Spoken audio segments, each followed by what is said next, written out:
Bonsoir, chers frères et sœurs. Amis éclaireurs, je vous souhaite une cordiale et chaleureuse bienvenue dans la maison de Jésus-Christ, notre leader incomparable. Nous vous remercions de votre présence et espérons que vous appréciez ce programme que nous avons présenté. Sentez-vous à l'aise, bienvenue à tous.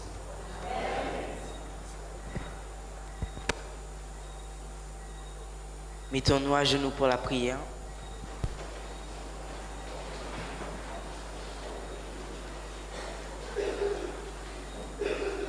Père éternel, nous te disons merci de nous avoir permis d'être là en cette soirée et de pouvoir assister à cette voix des cadets. Bénis-nous les jeunes qui présentons ce programme en cette semaine.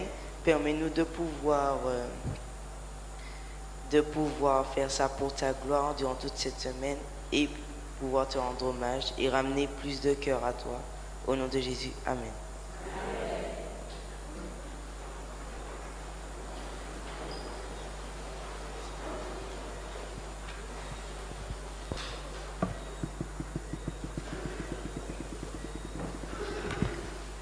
Le Seigneur a donné de nombreux dons à ses enfants, n'est-ce pas? Et en ce soir, nous avons une éclaireur qui veut offrir son don à Jésus. Donc je vais appeler Aloïsia qui nous présentera un morceau instrumental joué avec son violon. Donc soyez tout oui.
Donnez-moi mon salaire, sinon n'en faites rien. Ils me donnèrent 30 pièces d'argent. Dans Matthieu 26, au verset 14 et 15, il est dit: Alors, l'un des 12, celui qui s'appelait Judas Iscariote, se rendit auprès des chefs des prêtres pour leur demander: Si je me charge de vous livrer Jésus, quelle somme me donnerez-vous? Ils lui versèrent 30 pièces d'argent. Ce texte atteste donc que Jésus s'est fait trahir pour 30 pièces d'argent. Maintenant, parlons de sa sépulture, donc l'endroit où Jésus a été enterré. Ésaïe 53 au verset 9 dit: On a mis son tombeau parmi les criminels et son sépulcre parmi les riches, alors qu'il n'avait ni commis acte de violence et que jamais ses lèvres n'avaient prononcé de mensonge. Dans le Nouveau Testament, dans Matthieu 27, au verset 57 à 60, il est dit « Le soir étant venu, arriva un homme riche d'Arimathée nommé Joseph, lequel était aussi disciple de Jésus. Il se rendit vers Pilate et demanda le corps de Jésus, et Pilate ordonna de le remettre. Joseph prit le corps, l'enveloppa d'un linceul blanc et le déposa dans un sépulcre neuf qu'il s'était fait tailler dans le roc. Oui, Jésus a été enterré à Jérusalem dans une tombe mise à sa disposition par Joseph d'Arimathée. Cependant, en octobre 2016, après 200 ans de fermeture, ce tombeau a été réouvert pour rénovation par les communautés présentes sur les lieux. La naissance, la vie et la mort de Jésus sont donc des faits bien réels. Seulement certains pourraient dire la Bible qui atteste la Bible. Parlons maintenant des prophéties que Jésus a déclarées lorsqu'il était sur terre. Dans Luc 19, au verset 40, 41 à 44, Jésus pleura alors qu'il s'approchait de la ville de Jérusalem. Si toi aussi, au moins en ce jour qui t'est donné, tu connaissais les choses qui appartiennent à ta paix, mais maintenant, elles sont cachées à tes yeux. Il viendra sur toi des jours où tes ennemis t'environneront de tranchées, t'enfermeront et te serreront de toutes parts. Ils te détruiront, toi et tes enfants au milieu de toi. Ils ne laisseront pas en toi pierre sur pierre, parce que tu n'as pas connu le temps où tu as été visité. Et dans Matthieu 24, au verset 2, Jésus dit « Voyez-vous tout cela ? Je vous le dis en vérité, il ne restera pas ici pierre sur pierre qui ne sera renversée. » À l'écoute de ces paroles, les Juifs se sont écriés « Blasphème !» Et pourtant, en l'an 70 après Jésus-Christ, le peuple juif se rebella contre les Romains, qui décidèrent d'assiéger la ville, jusqu'à ce que les habitants meurent de faim. L'historien Ésodo de Césarée raconte que ceux qui tentaient de sortir étaient capturés et crucifiés, mais la majeure partie des Juifs préféraient plutôt mourir que de se rendre. Le général Tito, fatigué d'attendre, décide d'entrer dans la ville et recommande de ne pas toucher au temple. Hélas, le temple prit feu, et tout l'or qui s'y trouvait fondit, et s'infiltra dans les pierres de la ville. À la fin de la prise de Jérusalem, les soldats retirèrent chaque pierre de la ville afin de récupérer l'or, et la ville fut détruite. Ainsi, la prophétie de Jésus se réalisa. Il ne resta pas pierre sur pierre qui ne fut renversée. Jésus ne se contenta pas de prophétiser tout au long de sa vie sur terre. Il accomplit des miracles pour permettre aux hommes de croire en lui, comme au Fils de Dieu. Comme il est dit dans Jean 20, verset 31, « Mais ces choses ont été écrites afin que vous croyiez que Jésus-Christ est le Fils de Dieu, et qu'en croyant, vous avez la vie en son nom. » Voyons ensemble quelques-uns des miracles de Jésus. Alors que Jésus était près du lac de Galilée, il choisit de s'isoler sur la montagne avec ses disciples. Le texte biblique nous dit que la foule suivit et passa auprès de lui la journée. Le soir venu, les disciples s'approchèrent de lui et lui dirent « Cet endroit est désert, et il se fait tard. Renvoie donc ces gens pour qu'ils aillent dans des villages voisins s'acheter de la nourriture. » Mais Jésus leur dit « Ils n'ont pas besoin d'y aller, donnez-leur vous-même à manger. » Mais ils leur répondirent « Mais nous n'avons ici que 5 pains et 2 poissons. » « Apportez-les-moi, leur dit Jésus. Il ordonna à la foule de s'asseoir sur l'herbe, puis il prit les 5 pains et 2 poissons. Il leva les yeux vers le ciel et prononça la prière de bénédiction. Ensuite, il partagea les pains et les donna en morceaux aux disciples, qui les distribuèrent à la foule. Tout le monde mangea à satiété. On ramassa les morceaux qui restaient. On remplit 12 paniers. Ceux qui avaient mangé étaient au nombre de 5000 hommes, sans compter les femmes et les enfants. Jésus sur la terre avait des amis, notamment Marthe, Marie et Lazare. À son arrivée, Jésus apprit que Lazare était mort depuis 4 jours. Arrivé devant le tombeau, Jésus dit « Enlevez la pierre. » Marthe, la sœur du mort, dit alors « Mais non, Seigneur, il doit déjà sentir. Cela fait 4 jours qu'il est là. » Mais Jésus lui répondit « Ne t'ai-je pas dit, si tu crois, tu verras la gloire de Dieu ?» On ôta donc la pierre. Alors, Jésus, tournant son regard vers le ciel, dit « Père, tu as exaucé ma prière et je t'en remercie. Pour moi, je sais que tu m'exauces toujours, mais si je parle ainsi, c'est pour que tous ceux qui m'entourent croient que c'est toi qui m'as envoyé. » En voyant ce que Jésus avait fait, beaucoup de ceux qui étaient venus auprès de Marie crurent en lui. Et aujourd'hui, en qui croyons-nous ? Jésus dit « Je suis le chemin, la vérité et la vie. Nul ne vient au Père que par moi. » Jésus dit aussi, dans Jean 10, verset 9, « Je suis la porte. Si quelqu'un entre par moi, il sera sauvé. » Chaque jour, nous entendons de nouveaux courants de pensée qui veulent offrir le salut par un autre moyen que Jésus. Seulement, rappelons qu'il est dit dans le livre des Actes, au chapitre 4, au verset 12, « C'est en lui seul que se trouve le salut dans le monde entier. Dieu n'a jamais donné aucun autre nom par lequel nous serions sauvés. » Il est important que nous soyons tous convaincus que Jésus est le salut. Il veut transformer nos vies. Il l'a fait pour d'autres avant nous et il veut le faire pour nous aujourd'hui. Sachez qu'il n'y a que deux choix, avec ou sans Jésus. Il n'y a pas de juste milieu. Nous devons savoir qui nous voulons servir. Nous devons savoir qui nous voulons suivre. Jésus frappe à notre cœur. Ouvrons-lui la porte. Alors, Jésus me dit, il vous dit, « Jérémie, qui dis-tu que je suis ?» Prenons ensemble la décision d'avoir Jésus dans nos cœurs comme maître de notre vie. Baissons la tête et prions ensemble. Notre Père qui est au ciel, je te rends grâce pour ton amour. Merci d'avoir envoyé Jésus et de nous procurer le salut par lui. Père, nous reconnaissons que nous sommes pécheurs et te demandons pardon pour chacun de nos péchés. Ce soir, nous acceptons pour notre Sauveur Jésus, ton Fils, et nous lui remettons nos vies entre ses mains.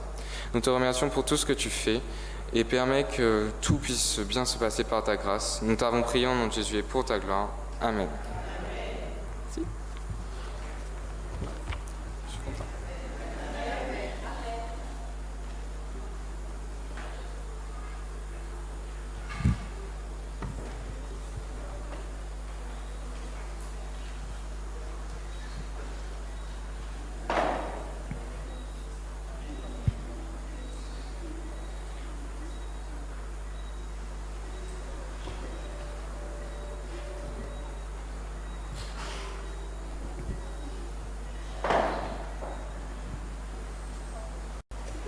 Levons-nous et chantons ensemble notre chantème pour la voix des cadets, Doux Jésus.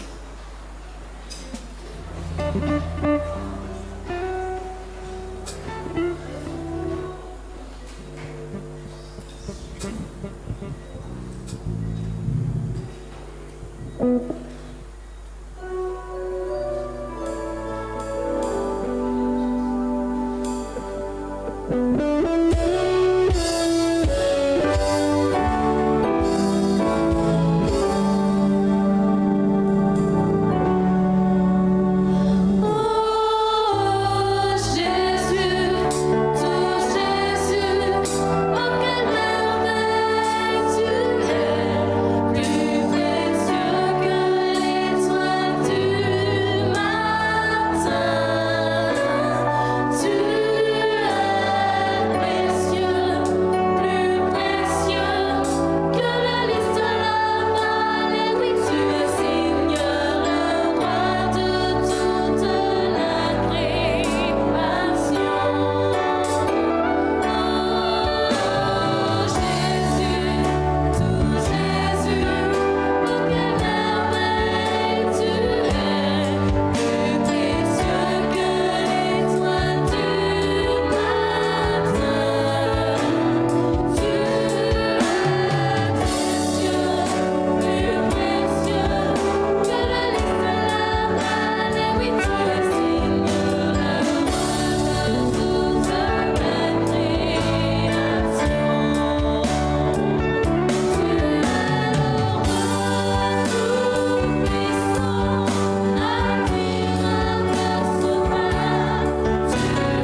Merci, nous prions. Notre Père qui est aux cieux, nous te louons, te glorifions pour ce moment de partage autour de ta parole. Merci pour ton serviteur qui nous rappelle combien que tu es la porte qui nous amène au salut en Jésus-Christ. Merci pour Jésus-Christ qui nous permet de voir les choses invisibles et de contempler notre Dieu qui est sur le trône et qui vit éternellement.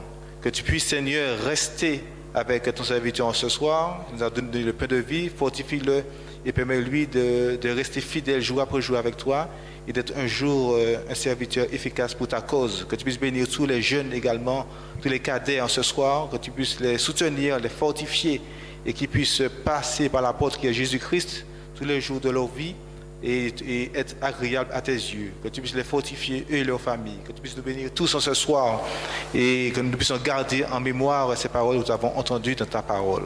Maintenant, alors nous allons partir, que tu puisses veiller sur nous et que tu puisses nous permettre d'arriver à bon port à la maison et continuer cette semaine avec la prière dans le cœur et avec ces intercessions que nous ferons pour ces cadets qui ont grandement besoin de toi.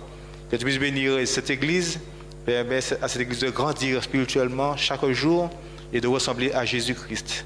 Bénis notre Martinique également, ainsi que tous les jeunes de ce pays qui ont besoin de toi et permet que nous, jeunes cadets également, soient un modèle pour ces jeunes qui ont besoin de toi. Gloire à toi, louange à toi, notre Dieu, et que ton nom soit béni dès maintenant et à jamais. Nous t'avons prié en Jésus ton Fils et pour ta gloire. Amen.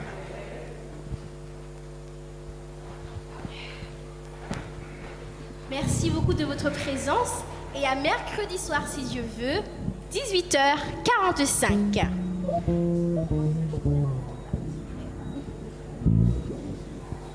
Nous vous raccompagnerons avec le chant-thème de la voix des cadets.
Bonne entrée à chacun.